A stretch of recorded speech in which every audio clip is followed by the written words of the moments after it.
Welcome to Wrestling with Heart, a podcast looking at pro wrestlers giving back to their community. Join me, Stanley Carr, as I interview wrestling's hottest names who use their platforms as entertainers to raise awareness and do community service. Before you became a wrestler, you were a teacher. Tell me about that. I was just a school teacher and a football coach. My brother was a lifer, football coach, basketball coach, and a teacher. So I didn't, that was hell. I didn't know what to do. What do? You go to college and become a teacher and coach a little bit until you start wrestling. Did you? I remember then one week I was working for Dick the Bruiser. I worked Dick the Bruiser in Danville, Illinois on Friday night. I drove all night and did Kansas City TV. I did St. Joe TV that night. Then I drove to St. Louis the next day and did 2 tapes at the Chase, worked against Flair and Dick Murdoch. And the next day I went back to my principal and I said, Fish Lips, I said, I'm retiring from school teaching. I said, take my sick days, my personal days. After that, just dot me because my ass ain't going to be around here. I got to say, though, like when you were teaching, I bet it was somewhat, exhausting and stressful because you had to put up with a lot of kids. Oh, my God, no matter what year it is. Oh, I used to hurt them without showing them, putting marks on them. I already knew how to do that. Okay. What grades did you teach? Oh, I taught 7th and 8th, and I coached at the high school. Wow, middle school. I remember I was wrestling at a show in Indianapolis for Dick the Bruiser, and one of the kids I had in 7th grade, he goes, Mr. Shire, you're wrestling. I said, yeah, shut up. That's like the worst kept secret, right? Yeah. Uh-huh. Then all of a sudden I was the god at school, right? Yeah. Uh-huh. So I'm guessing, based on our conversation so far, did you prefer being a heel? Oh, yes. Babyface is boring. It's nothing creativity. You learn to sell and to do your basics, have a little fire. Healing's where it's at. I remember one night we used to run Johnson City, Tennessee every Tuesday night. I had all the heels in the car. It was me, Gary Lopez, Ricky Starr, and somebody else, and we showed up, and something happened to the car. We're 90 minutes late for the show.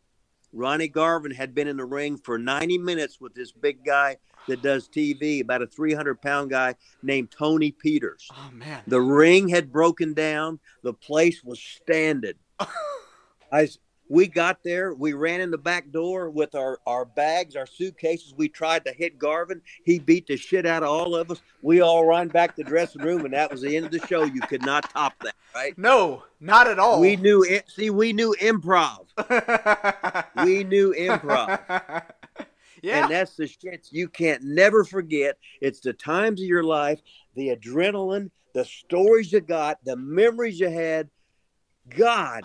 Oh, and this is the nicest I've ever been on the phone talking because you know how I usually talk. Oh yeah. If you've ever watched my podcast on Wrestling with Rip Rogers on YouTube, yeah, I'm pretty. You can get into it. I got, huh? You can get into it. You wrestled all over the world. You also got to work for WCW. Any memories there? Well, I used to run towns for Ole Anderson. So I had a beard for years, and I shaved my beard off because Ole wanted me to shave it off because I was a promoter all of a sudden. So all of a sudden, I'd have like 5 days of the month, and I'd line up like 5 shows in a row. So I might all the guys you saw on because you don't want to have guys under contract that are not wrestling. Right. You got to. You don't play in the NFL and not practice, do you? No, of course you got to have that's like every sport. You got to practice and play games. So when the COVID shit started, and all of a sudden these wrestling companies running once a week or whatever, and AEW has got guys that have never even wrestled there, and they're under contract. In any sport, it must have been hard to be a professional wrestler and get signed in the middle of a worldwide pandemic. That's scary.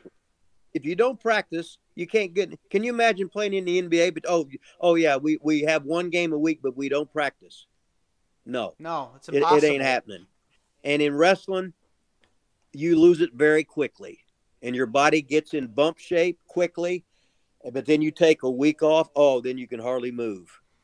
and it's horrible. But this is the job that we wanted to be in, and this is a job we love. Right. And because of pro wrestling, I started boxing when I was in my 40s. Ooh. But I had all the charisma. I couldn't fight a lick, but people didn't know that. Was it easy to make the transition or hard from being a wrestler to a boxer? Well, it's hard to believe. It's hard to go out there and when you're doing something you can be looking like I'm killing you and I'm not touching you, and that's the way wrestling's supposed to be. And then in boxing, I'll go out there and I'm throwing punches that ain't really hitting him. You're just like. Well, no, it's just no. I can miss you by an eighth of an inch. I mean, that's what's called being good. Yeah. Were you able to get the training you needed to go into boxing? I just did it. You just did? Okay. I was 40. I was 41 my first fight, I think. Wow. But I had like 4 of them. So what the hell, right? You only go through life one time. Anybody who was in the wrestling business was either part criminal, were missing a card, or just too lazy to have a real job and they wanted to sleep late or whatever. And all you got to do is basically shut up, do a little bit of training, half-ass eat right, and guys will help you. Because the guy you helped on the way up, he might get some power, and he's helping you later on in your years. Well, yeah, I mean, it's all about giving back. And right. It's all about giving back and serving your community and making sure the world is a better place. And, you became the head trainer at OVW, Ohio Valley Wrestling, in Louisville, Kentucky. Former heavyweight champion, Southern Tag Team champion. Tell me about how you got involved with OVW. Well, I used to work there because I was buddies with Danny Davis, and then me and Danny Davis became business partners. And then for 20-some years, I worked there. And then about 2 years ago, when COVID, I got tired of it. A lot of it is I'm very strict when I teach. I'm a yeller. I'm a screamer. I also can take guys off the street, and I've got 70-some people basically in WWE that started in the beginners class. That's what I'm saying. You remember the Spirit Squad, like Mike Mondo and Johnny Jeter? Remember Santino Marella? Like Serena, like got all these guys that come in. We talked about one of them, Randy Orton. No, Randy was on contract. Okay. Now, Randy was on contract, so I was training the contract guys, but I was training these other guys that started in our beginners class. Then they trained through me, and they ended up getting all these jobs with WWE as wrestlers, as like Pat Buck is in. He's a producer for AEW. He quit WWE, and then Rump Thump. He's a referee in AEW now. But I had guys, girl wrestlers, guy wrestlers, managers, you name it, have anything to do with wrestling. You can't go up to the big leagues where guys are going to pick on you. You got to be able to take it.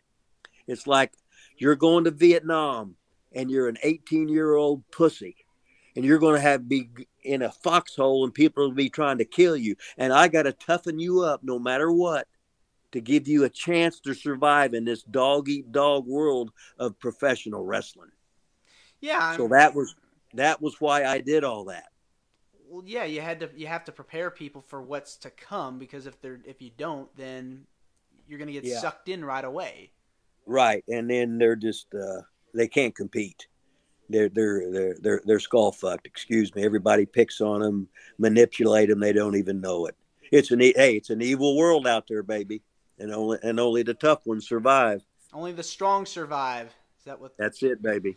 So OVW, you've trained a lot of people. A lot of big names came out of OVW, and you said you worked with the contract guys too. Yeah. Wow, I mean, look at how like guys like Orton, Cena, Lesnar, Batista, all of them. Batista's a movie. Shelton Benjamin. Yep. a lot of guys, they would give guys that they'd hang out for about a year or whatever, then they'd get cut. They just release them. Didn't have the right attitude, or they just wasn't picking it up quick enough, or he was too much like somebody else, or you just didn't know, or this guy was one of somebody's favorites.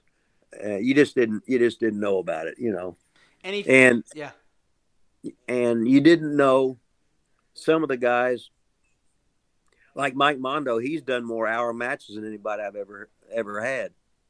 And then he would take, I go to seminars, and I'd have that's like Damian Adams is in Wharton, New Jersey, and he's trained all the best girls, and all his girls get contracts, and I always do seminars for him, but I always say he's the world's greatest women's trainer. But just because you're a good wrestler don't mean you're going to get a push. I heard that you also got to train Pat McAfee. Oh yeah, Pat lives about 7 minutes from me. Oh wow, okay. Yeah, and he's got he had a ring in his like his barn. So I took a bunch of guys that I've been training at OVW, and we go over there and train Pat. Pat was a natural. All he wanted to ever do was be a wrestler. And he was. Yeah, he'll still keep me in contact with me, and he'll pull one up over. I used to be on the Pat McAfee show there with him. I got my own podcast, which you watch that, and, but Pat's got about probably 2 million followers or whatever. Pat's the human talking machine. Oh, he could do a 20-minute promo talking about nothing, and it'd be the world's greatest promo. And every once in a while, he did. Or last year, he called me. He says, "Hey, you know what a Cash App is?" I said, "No. What's Cash App?" He said, "We'll get one." I said, "Yeah, okay." I didn't know what one was. He calls me back. "Did you get a Cash App?" I said, "No." I said, "Get one." I said, I told you I don't know what the hell they are. I still think it's 1972. You know that. So then I got one. Then he would send me a bunch of money for no reason. I'm old enough to remember when VHS tapes were the norm. Yeah, all my tapes are on VHS tapes. You know what's about 4 or 5 years ago? I went to Cauliflower Alley Club. Oh yeah, for the wrestling thing. Yeah. When I went there was a flood. There was a storm. My basement flooded. My sump pump didn't work. Every tape I had, every picture I had since I was born, as regular Mark Shire or Rip Rogers wrestling stuff, scrapbooks, I lost everything. Oh, that had to have been devastating. No shit, Sherlock. All these programs from everywhere, all over the world, looking back, all your memories and shit, then it's all of a sudden it's gone. I'm so sorry. But you can't take it with you, so what the hell, right? I did it. Something's got to be somewhere on the internet. Yeah, but no, Pat's the most unique person I've ever met in my life. I got to. He's a good Joe. For sure. I got to see him wrestle. I live in Nashville, so I got to see him wrestle Baron Corbin at SummerSlam last year. He really could. He could hold his own in there, no doubt about it. In wrestling, I'd tell you, most of the heels are really the great guys. The baby faces are the assholes, and a lot of the guys you think are great aren't, and the ones you think aren't are. But until you get in there, you will never know. Some guys are just so good, and you go, "Well, this guy never wins a match on TV." Well, that's why he's there. He can make everybody look good. Sometimes you're too good that they make you be bad so that to pull somebody else up because they're not any good. Well, it's interesting, you say that because, the WWF in the 80s was very babyface heavy. I mean, you had Hogan, you had Sergeant Slaughter, and all these different guys that were like, colorful, Macho Man at one point was a babyface. But now think. They all came in as heels first, didn't they? They did. Oh, yeah. See, here's what you do. Now, here's what nobody ever thinks about. It's hard for a babyface to get, besides Ricky Steamboat. Yeah. Hard to get over as a babyface. It takes so long. So come in as the heel, kick ass. Now you're an animated character, and they hate you. So that when you turn good, they love you. It's a science. Yes, It's it's a and science. it still works. All they got to do is see. Years ago, you wouldn't hot shot all the time because then you would burn out. So you would. It's like ECW would hot shot. Too much of one thing leads to people. They never drew a house. They never drew a big rate. They never drew a rating.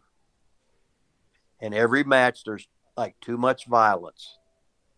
Where wrestling, me and you could wrestle clean for 15 minutes. All of a sudden, I hit you with a closed fist, and all of a sudden, you're knocked out. And they're bringing the stretcher out because I hit you with one punch.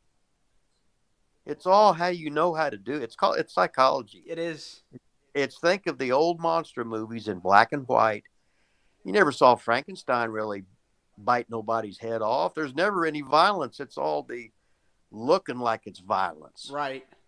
The shadows, the music, the slow motion, the selling, right. The facial, the intensity. Yes.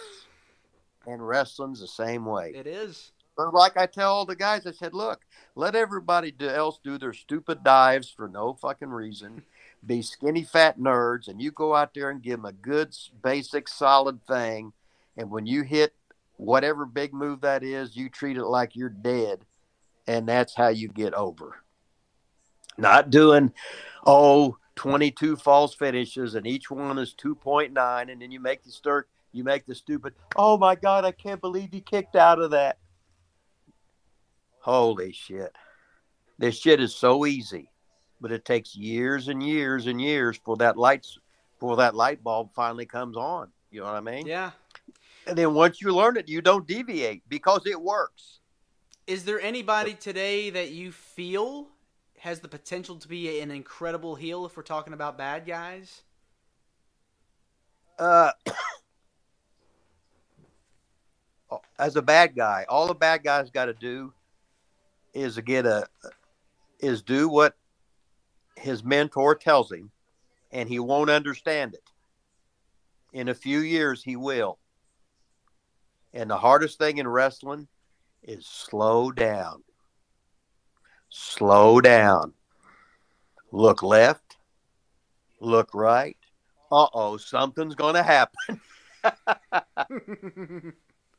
And change your booking around. I was a booker in Kansas City. I was a booker in Puerto Rico. When the ref bumps down, when the ref gets knocked down, sometimes he gets back up and continues the match. If the ref gets knocked down, sometimes he gets hurt. Somebody else comes in and finishes the match. When the ref gets knocked down, sometimes he gets knocked down. It looks like he's hurt. The guy comes in. He waves him off and said, no, I got this. And all of a sudden, it used to be there would be the ref would bump and everybody would turn around and look to the back. What we've done was we Pavlov dogged it where they know what everything is. So you change it. Yeah. It's very. I've never had a match where I've duplicated a match in my life. I look and I read the crowd. What do they want to see? What have they already seen? Oh, this was the finish in the first match. I know. Okay, these are the finish of the first 4 matches. I'm on 5th. I'll use them first, and I'll do them 4. I'll do 4 finish. I'll do 4 false finishes, and the ones that are false finish me, they're the ones that all won a match. Holy shit! And this ain't something that I thought up. This is something that some other old guy told me about 20 years ago. Wow. Anything old is new again to a new audience. That's right. You got to cycle right through it. That's right. So outside of, you were a football coach and a teacher. You work at OVW. Tell me about some of the other stuff you've done that you've helped out with in your community. Well, I used to run wrestling shows, and for for guys that were they needed special help, special needs kids. And we had 3 shows at the high school that all did 3 shows in a row, do over 1,000 people, which is a lot considering I was doing the work. And this guy that I do the podcast with, Vaughn Lilas, his dad was a principal there. Mm-hmm. So I'd be on the road. I'd come home for Christmas usually. And over the Christmas break, we'd have a show there. It's very and we had, but anyway, it's just fun. You know, I love wrestling.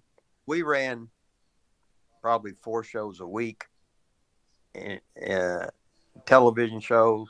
We had a OVW TV show. We had a DCW TV show, which was Derby City Wrestling TV, and then we had shows for the contract classes, and then we had shows for the guys that wasn't on contract too. So we was busy running towns, running shows. It was wrestling oriented every day. So, and I did that for 22 years there. And then I just said, I'm done. So I still do seminars. I still go to other guys' schools just to train. I still on the phone with everybody that I know, solving their fucking problems or telling me what they're getting into, how they should do this, how they should present a different angle or whatever. How they get frustrated with the wrestling business, how you're up and down as in life every day. It's the world's greatest business. And I've seen guys that I know killed them.